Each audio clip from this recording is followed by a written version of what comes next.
reforms that the NESG and many others have been asking for. And let me also thank you for being the first at the presidential dialogue that the NESG held February, March, early this year. That has been the most viewed video on the NESG's website and our YouTube channel. And we're quite proud of the opportunity that gave us, and of course gave you, to speak to the private sector and Nigerians about the economic vision for the country. We are happy and encouraged with the bold steps and some of the reforms that you've taken in terms of removing the fuel subsidy, which is giving more funds and hopefully will allow the states and federal government to invest in critical sectors of the economy. We are also encouraged with the reforms aimed at harmonizing the FX rate and of course removing the subsidy and the corruption with that particular sector.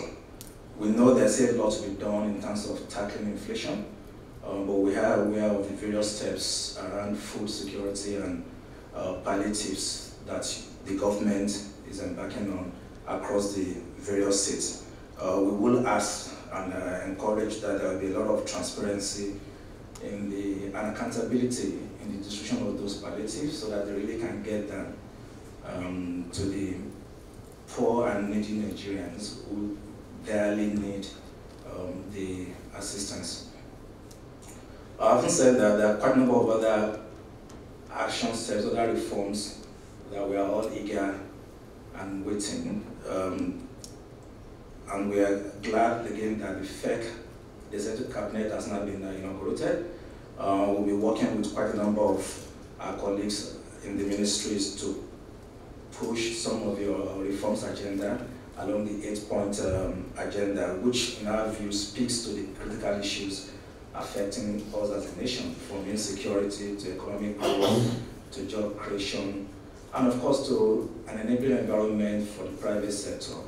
And inclusion, it's also important. So we would like to work with our counterparts in the public sector to implement those urgent reforms that will bring to life the 8-point agenda of Your Excellency.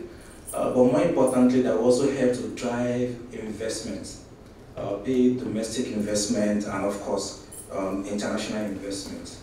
A critical part of that will be tackling the issue of insecurity, and of course tackling and hoping to improve our crude oil production, reducing the leakages such that we can have more FX available and more revenue to the Federation.